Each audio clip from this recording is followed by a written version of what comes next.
one area where Brock Purdy performed like a top 5 quarterback. And he basically just says, hey, Brock Purdy has proven to be one of the more mobile quarterbacks in the NFL, and his ability to avoid sacks when pressured has been elite. I don't know if you looked at it, but, if you look at Purdy's numbers from this last year, and this is according to Next Gen Stats, Purdy was pressured 37% of the time, and he was blitzed at a 31% clip last year, both of which were 9th most in the NFL. Wow. So he was pressured at the 9th highest rate. He was blitzed at the 9th highest rate. Okay, so it is interesting. And Brock has a propensity to hold the ball and take unnecessary hits and sacks last year when the offensive line did not hold up. According to PFF, Purdy had one of the worst sack rates versus actual dropbacks in the league last year. But it's his ability to avoid negative plays under pressure that was stellar. Purdy finished 11th in non-running back rushing yardage this past season, despite having significantly fewer rushing attempts than most players ahead of him. He was among the league leaders in the NFL in scramble yardage, which tells you he can create on his own, and he can flip those negative plays into first downs. He finished 12th in sack percentage last year among quarterbacks who threw at least 200 passes, but he was 5th in EPA loss per sack, telling you how well Purdy's sack avoidance was in 2024. The EPA lost on sacks is basically how the players were ranked in this thing. So anyway, it basically kind of shows that Brock Purdy has handled pressure. He's gotten a lot of pressure, but he's handled it. And yet the 49ers you would think, would want him to be under less pressure and would be real eager to upgrade their offensive line. And maybe they're just in lying season and they're trying to do a misdirection. But they've come out this week and been like, hey, man, we're doubling down on McKivitz. We're doubling down on Brendel. We feel like those guys are good. And yet, once again, Brock Purdy was pressured at the 9th highest clip in football last year. So, and Brendel, I believe the Niners were 2nd worst as far as pressure rate at center, pressure rate allowed from the center position. So, yep. How do you make sense of the Niners, approach where it's like, it seems like everybody and their brother knows the Niners need to improve their offensive line. Everybody except the Niners. Their approach to the offensive line legitimately drives me crazy. And it is something that I think about on a near weekly basis. You think back to what has happened under this regime of Kyle Shanahan and John Lynch. Bad offensive line play has cost them and hurt them consistently in the biggest of games over the last few years. In the 2021 NFC Championship game against the Rams, the 49ers could not handle that Rams defensive line. How did that game end? When Aaron Donald got to Jimmy Garoppolo, he was forced to get rid of it quickly, bounced off of JaMychal Hasty, intercepted, game over.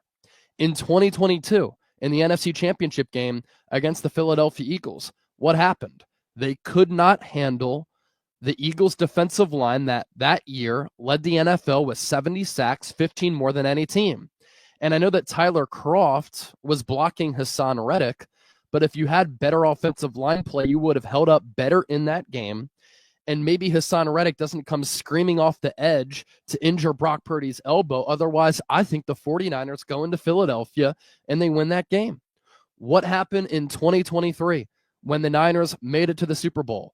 Brock Purdy was under siege throughout that entire game against Kansas City. And what happened on the biggest play of the game at that juncture? Nobody blocked Chris Jones, unblocked, right in Brock Purdy's grill. Had to get rid of it to Juwan Jennings, where if he had one more second, Brandon Ayuk crossed the DB up and was wide open in the end zone.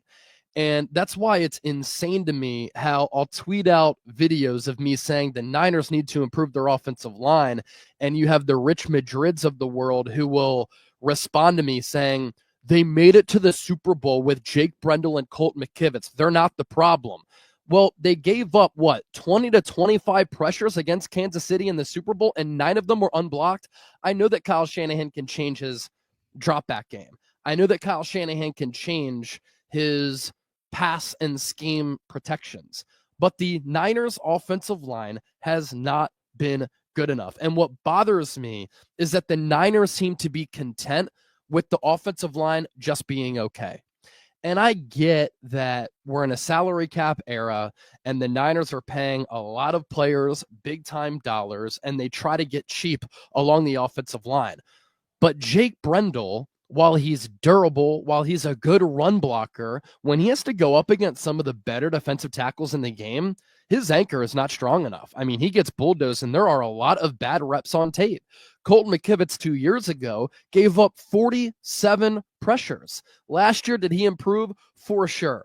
But Colton McKivitz and Jake Brendel were still, according to Pro Football Focus, some of the lowest graded players at their positions in key categories. And it's cost this Niners team. And the other thing that blows my mind, if Brock Purdy weren't so mobile, if Brock Purdy didn't have those spidey senses in the pocket, he's making them look better than they are. Flip out of the pocket like a Tony Romo back in the day and make plays happen improvisationally out of structure, the offensive line numbers would be even worse. And so they invested a second rounder in Aaron Banks. He got paid. I'd never pay him that. They traded for Trent Williams. They paid him a lot of money. Good on you. But to try to get by at center with Jake Brendel, and at right tackle with Colton McKivitz. And then at left guard, it could be a competition between Ben Barch and Spencer Burford. They're trying to get creative with financial dollars being allocated to those positions in a creative way where they're not spending that much money, where I just think they have to bring in better players. And look, they brought in Weston Richburg. He played well. He got hurt. They paid Alex Mack. He played well. He retired. But over the last couple of years, like, this offensive line has really cost them. And I just hate how they're just content with it being an okay unit. If the Niners were to go up against the Philadelphia Eagles, especially that defensive line that they had last year, Brock Purdy would be running for his life. They would have no shot. This upcoming season, if Jake Brendel has to match up against Jalen Carter, if Colton McKivitz has to go up against a Nolan Smith or an Aiden Hutchinson, we've seen him struggle against the likes of TJ Watt. Like, he gets exposed. Jake Brendel gets exposed when they play against some good talent. So the offensive line philosophy, it just drives me insane. That can change in the NFL draft. It can change, and I hope it does. But as of right now, for them to say, oh, yeah, we like Jake Brendel. He was good last year. We like Colton McKivitz. It's just not good enough, in my opinion. And it's not even your opinion. I mean, it wasn't good enough. Yeah. I mean, it wasn't good enough. You won 6 games. You know, I mean, your quarterback has got great mobility. Did you see how bad the Niners offense looked when they had to go with their backup quarterback who didn't have mobility? It was terrible. It was awful. They had no shot at all. They were almost not worth watching. So, this is now we're up at the 11th pick. What do you do with the 11th pick? Do you trade back? Do you trade up? Do you take an offensive lineman? Do you go defensive tackle? How would you play your hand at 11? People suggesting, there was an article today, CBS Sports says Niners predicted to trade up with the Jaguars for Purdy's franchise left tackle of the future. And the idea is that the Niners would trade up with Jacksonville. Jacksonville would trade back to 11. Jacksonville at 11 would take Tyler Warren. The Niners at 5 would take Armand Membu. Would you move into the top 5 for Armand Membu? I don't think I would. I think I would stay where I'm at and play the board. If anything, I'm trading back. I'm not trading up. There's no way I'm trading up in this draft. Yeah. If I do trade up, it's not for Armand Membu, who is my favorite tackle in this class. If he's between 8 and 10, I'd trade up for that. A way that I would trade up into the top 5 is if there's any way that Abdul Carter falls. He has the foot injury. He has the shoulder injury. If teams get quarterback happy there early, and there's just a possibility that Abdul Carter falls a little bit, which I don't think is going to happen, that's the type of player who I trade up for. Which brings me to this point. I know we just got done talking about the offensive line. There are several needs there. Left guard, center, right tackle, not good enough. But along the defensive line, they have even greater needs. They don't have good defensive tackles. The edge rusher opposite of Nick Bosa is an issue. If the Niners were to play a game right now, their starting front 4 would be Yetur Gross-Matos, Jordan Elliott, Evan Anderson, and Nick Bosa. The Yeah. backups at defensive tackle would be Kalia Davis and Kevin Givens. And then the backup behind Yeturgos Matos would be Sam Okawanu. The backup behind Nick Bosa would be Robert Beal. That's a bottom 5 defensive line in the NFL. And so what I would do if I'm the Niners, I'm going best player available at either defensive tackle or edge. And I like Walter Nolan at defensive tackle. I like Derek Harmon at defensive tackle. I like Kenneth Grant. I like Mason Graham. There's an opportunity that he might fall at defensive end. I might take a chance on Mike Green. I know the Niners are really scared probably about that, given what has happened in their past with taking players with character concerns. But my gosh, it's hard to pass up on 17 sacks and 22 TFLs and twitch, bend, speed, good production. The tape popped against Ohio State, and that's what Mike Green is all about. Jalen Walker is a player who can play edge and off-ball linebacker. I know you and I are really big fans of his. So those are the players who I like the most at defensive tackle and edge that I would be kind of pinpointing there for the Niners at number 11.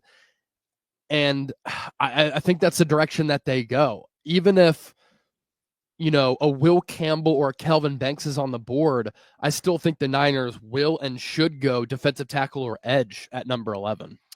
There was a great art. I love the content that Warren Sharp puts out. Yeah, it's great. I think Warren Sharp is, really sharp, and he's got this sharp football analysis. He put out a thing this week of his top 50 players, his NFL draft big board. And then he put out, like a breakdown of each player. And basically he has, let's say Travis Hunter to start, where he'll make an impact in the NFL, and then what are his weaknesses, what concerns do teams have. So I just want to throw a couple of these at your way and tell me, where you're just the concerns, because we all know these guys are all great. Okay, let's start with Abdul Carter. It says, although it was for relatively minor offenses, Carter was arrested multiple times at Penn State, once as recently as April of 2024. Questions about his maturity are warranted, and interested teams will spend as much time with him before the draft as possible to assess the risk factor. On the field, he'll need to continue refining his technique so he's more than just a speed rusher. So I'm obviously the off-field stuff's a concern, but on the field, I the more I watch Abdul Carter, the more I think that the people that are comparing him to Micah Parsons are high. Micah Parsons is way stronger than Abdul Carter. Micah Parsons wins with power or with speed. I think Abdul Carter, based on what I've seen, wins with speed. And I don't even see great moves or awesome, redirect or counters or, working back inside. I mean, I see a guy who's looking to dip the shoulder and get to the edge. I mean, he's a speed and more speed kind of a guy.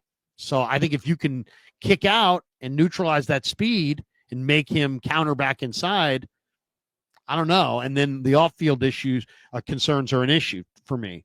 Multiple arrests shows that you just bad decision-making, which makes me wonder about, when he gets some money in his pocket, what's going to happen. So yeah, that's my concern about Abdul Carter. Okay. Then the Mason Graham one says teams can run at Graham due to his lack of size and length.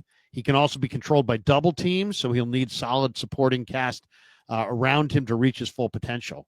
I also see a guy that doesn't get a lot done as a third down rusher. I mean, I love Mason Graham, chase on first and second down, but on third down, I think there's probably a handful of guys that are better than him. I don't see a super special player on third down, so that worries me. And then we'll go to like Shamar Stewart. He needs to further his development as a pass rusher, learn to attack with a plan. Only 4.5 career sacks is definitely a red flag. He also ranked 20th in FBS in pressure rate, so the lack of sacks doesn't tell the full story. This guy does get pressures, and he does play hard, but hand usage is a major part about being a pass rusher in the NFL, and Stewart has no concept of, he's like Ned in the first reader. He's like the beginning of time He's so raw with his hand usage. He has no idea where to put them. He has no Yeah. idea how to use them. He's just super, super raw from a technical standpoint. Freak athlete. I don't know if he's a great football player. Mikael Williams, partially due to injuries, Williams doesn't have a ton of experience, and his pass rushing technique remains raw. He lacks the elite traits to win with athleticism and effort alone, so he'll need to develop an array of pass rush moves to reach his potential. I love this guy walking through the door on the hoof. He's the guy. He's the first. This is the guy who's, leading the team, first guy off the bus, as they say. But he's been at Georgia for a while. The fact that he hasn't really honed in on pass rush technique makes me fear that the Niners are going to invest in a first-round version of Robert Beal, who hasn't done squat with the Niners. I mean, he just can't even get on the field. Derek Harmon says, although Harmon's a decent athlete, he lacks movement skills, probably can't replicate his impressive 11.2 pressure rate from the interior, and his numbers against the run are horrible. He's really got bad numbers against the run. And then we get down to the two tackles that I really like, Walter Nolan and Kenneth Grant. For Grant, they say, although he's athletic for his size, Grant lacks the truly elite movement skills of other outliers at his size, such as Jordan Davis, Dexter Lawrence.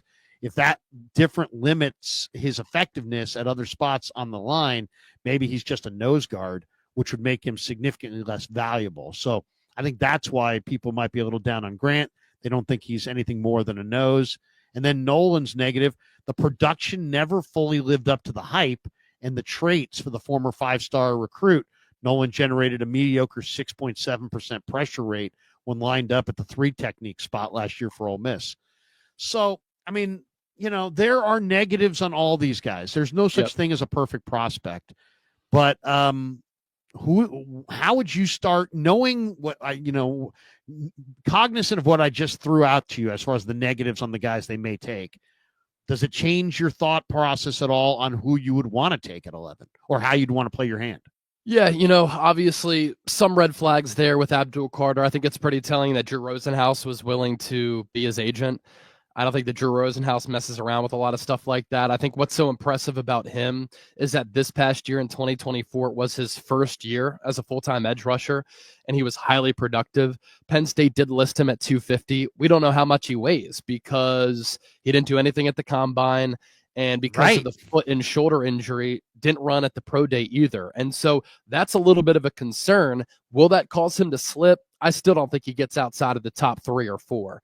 But I think that he's going to be a really good player at the next level. He's my favorite player in this draft class if he's able to stay healthy.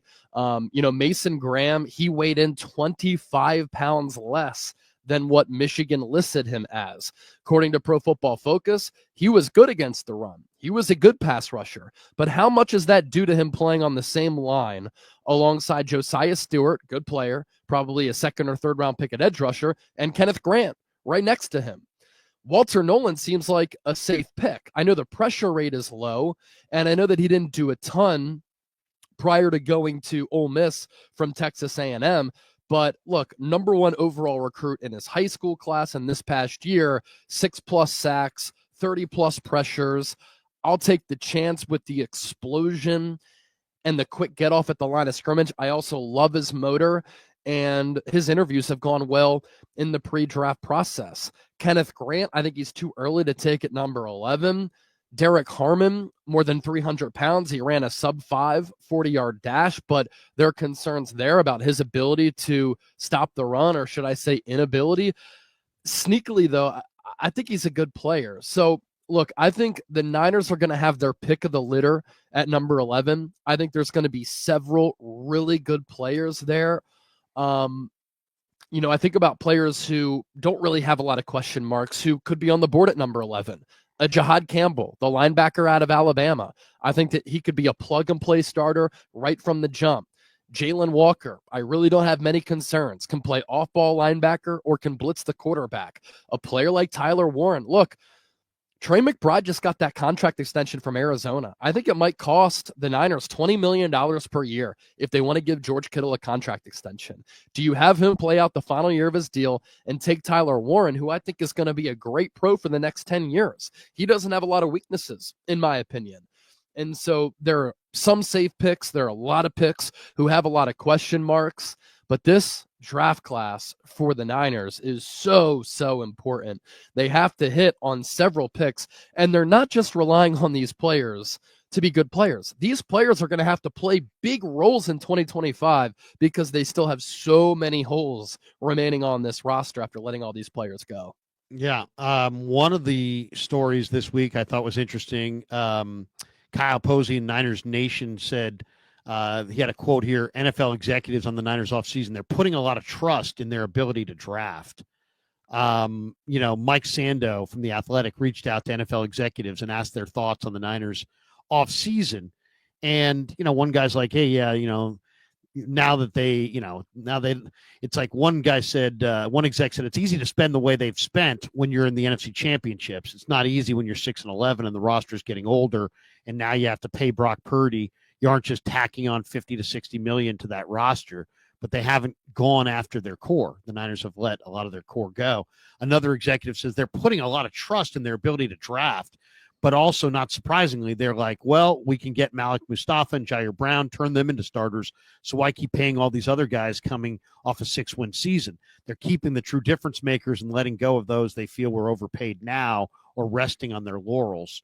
So I guess what makes me nervous is that the 49ers are all, I love that they're all in on the draft because I'm a believer in the draft as the building mechanism that you need to utilize to develop that championship. You're not signing free agents to go win a championship. You have to draft.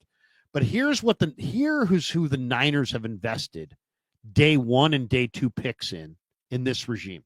Okay. These are day 1 and day 2 picks from this regime: Solomon Thomas, Reuben Foster, Ahkello Witherspoon, C.J. Beathard, 2017, 0 for 4. 2018, Mike McGlinchey, Dante Pettis, Fred Warner. So they've hit one time out of 7. They're 1 for 7. Okay. Nick Bosa, Deebo Samuel, Jalen Hurd. Okay, they went 2 out of 3 there, but Bosa was the second pick in the draft.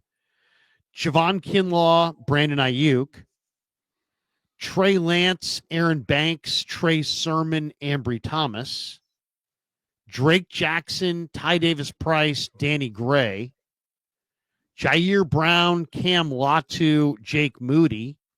That's a joke. Ricky Pearsall, Renardo Green, Dom Pooney. So they had a good year this last year, but the Niners are all in on the draft. And I got to ask the question, why so many gaffes with the first pick? Why? Their first picks have been Pearsall, Jair Brown, Drake Jackson, Trey Lance, Javon Kinlaw, Nick Bosa, Mike McGlinchey, Solomon Thomas. It's basically Thomas bust, McGlinchey no, Bosa was good, Kinlaw no, Lance hell no, Ayuk in there too. Yeah, Ayuk was a first, but as far as first pick overall, Jair Brown, I kind of like him. Pearsall, I kind of like him. Why have the Niners had so many gaffes in the first round? Why are they having a hard time drafting on day 1 and day 2, but they're finding DJ Jones? If you look at their draft record, day 3 finds include Malik Mustafa, Isaac Guerendo this year. Who else? Brock Purdy in 2022. Samuel Womack, Spencer Burford. Demo Lenore in 2021. Afonga and Mitchell as well. Jawan Jennings in 20. Dre Greenlaw in 19. DJ Reed in 18. They messed that situation up. They messed that up. They let him get out of there. George Kittle, DJ Jones in 17. They've landed way more talent on day 3 than they've landed with their first picks overall. Why all the first pick gaffes for the Niners? And does it make you nervous about the fact that they're all in on this draft, and it's almost like there's nowhere else to turn. They either have to have a monster draft or they're not going to be a very good team, and this could be the end of the regime. Yeah. The future of the organization, I think, hinges on the 2025 class and the 2026 draft class. And this is why it's always so interesting covering the Niners, is because there are so many things that have happened under Kyle Shanahan and John Lynch that haven't made a lot of sense. Like, on one end, that 2023 team and the teams prior that made it to the Super Bowl and NFC Championship game were some of the most talented teams in the NFL. And a lot of those players were homegrown and drafted by San Francisco. On the other end, they have had so many bad whiffs and misses where it's resulted in us being in this point where we're at right now, where they are bereft of talent and depth, and they've had to let a lot of these players go because they need to replenish through the draft because they don't have a lot of quality players on the roster right now, and they have so many holes. But you think about this team that's made it to 4 NFC Championship games and 2 Super Bowls in the last 6 years. Who are the headliners on this team, right? Brock Purdy, drafted by the Niners. Brandon Ayuk, All-Pro, drafted by the Niners. Deebo Samuel, All-Pro, drafted by the Niners. George Kittle, All-Pro, drafted by the Niners. Jawan Jennings, one of the more underrated Niners of this era, drafted by the Niners. Nick Bosa, drafted by the Niners. Fred Warner, drafted by the Niners. Deommodore Lenoir, drafted by the Niners. Talanoa Hufanga, another All-Pro, drafted by the Niners. That is a very talented team, and we've seen it with our eyes. That 2023 team should have won the Super Bowl, and these conversations would be completely different if they finished that game, didn't shoot themselves in the foot, and didn't have a lackluster performance from coaching to player execution to choking in a couple of different big spots. But it is odd. Now, if you want confidence in the Niners' plans to build through the draft, look at what they did last year. Ricky Pearsall in the first round, I still think it was a reach, but I think that he can be a very solid player. Renardo Green in the second round, he's going to be your starting corner opposite of Deommodore Lenoir. In the third round, Dominic Puni, one of the top right guards in football last year. Malik Mustafa, I think, is a blossoming star. You got him in the fourth round. If Isaac Guerendo can stay healthy, we're talking about a back who's 220, runs a 4.3, has a lot of ability. You got him in the fourth round. And so you needed to hit with that draft class. And I think the Niners did have some foresight too. They had an idea, maybe we'll lose Deebo. We need a wide receiver. Let's draft Ricky Pearsall. Charvarius Ward is probably going to get $20 million a year in free agency. We draft Renardo Green. Aaron Banks could get paid if the guard market explodes. It did. He got $19 million per year. We drafted Dominic Puni. Talanoa Hufanga, going to be a free agent. We drafted Malik Mustafa. Jordan Mason could be expensive to keep. Let's draft Isaac Guerendo. And so the Niners, with what they've done this offseason, letting all these players go, they've pinned themselves into a corner and they put pressure on themselves where they have to hit. On of the 11 picks, 5, 6 of them have to be impact players kind of right from the jump. Like, I don't think that's a hyperbolic statement to make. You need 2 defensive tackles and an edge rusher out of this class. You could probably use another running back out of this class. You might need to take a linebacker in this class. A corner is also pretty important too. And so I like the strategy of building through the draft. I'm a fan of that. I think you win by doing that because you have these young players on cost-controlled contracts and you replenish the cupboard as far as talent goes. And then when your players leave to get paid, you replace them with young players who are ready to go. But the Niners have put a lot of pressure on themselves to hit on all of these picks because they've let all of these starters go when they didn't even have to let all of them go. They cut free Leonard Floyd, Malik Collins, and others. And now they're going to need these young players to step in. And look, I don't know if this is a coincidence, but it is kind of odd how Adam Peters was revered with the Niners. He leaves to go to Washington. Then the Niners have one of their best draft classes that they've had in recent memory. So did he have a little bit too much say and sway? I have no idea. But the Niners pretty much need to replicate their success that they had from the 2024 draft this year and next year, because I think they have something like 21 or 22 picks the next 2 drafts within the first 4 rounds. And got to make it happen. If you hit on a lot of those picks, you'll set yourself up for the future. If you don't, the end of this regime could be near. Yeah, no, you're. I mean, and that's not over dramatic. I don't believe in the slightest. A couple last things before we get out of here. As the Niners are trying to continue to negotiate a long-term extension with Purdy, there's a report out this morning, the latest episode of Scoop City podcast with the Athletics' Diana Rossini. She's saying no teams have called the Niners to engage in trade talks about the quarterback. I don't know why anybody would. The Niners have made it perfectly clear that they want this player. She says, unlike previous years, the Niners have allowed top players to seek a trade amid these contract holdouts and contract talks. But there's been no indication they're even entertaining the idea of dealing Purdy right now. So to me, that's why why are they not getting calls? They're not getting calls because they've told everybody and their brother that they want this player. Yeah.